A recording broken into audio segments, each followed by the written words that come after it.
অনেক বছর আগে মরুভূমির এক গ্রামে বাস করতেন এক গরিব মানুষ।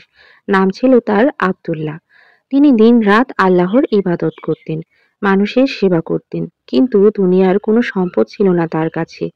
এক রাতে যখন তিনি নামাজ শেষে দোয়া করছিলেন, হঠাৎ ঘরের ভেতর এক অদ্ভুত আলো জ্বলে উঠল। তিনি ভয় পেয়ে গেলেন, কিন্তু সেই আলো থেকে এক সুমধুর কণ্ঠ ভেসে এলো।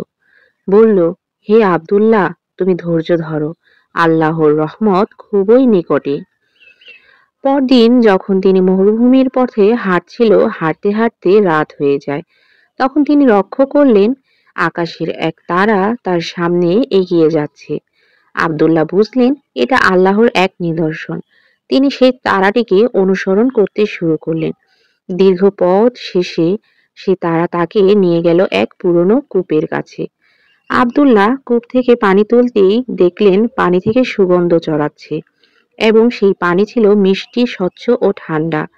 তিনি পানি তুললেন আর পান করলেন, আর তার শরীর ভরে গেল শক্তি আর শান্তিতে। এরপর থেকে গ্রামবাসী যখনই রোগে ভুগত বা কষ্টে পড়ত, আব্দুল্লাহ তাদের সেই কূপের পানি দিতেন। আল্লাহর রহমতে সবাই আরোগ্য লাভ করত।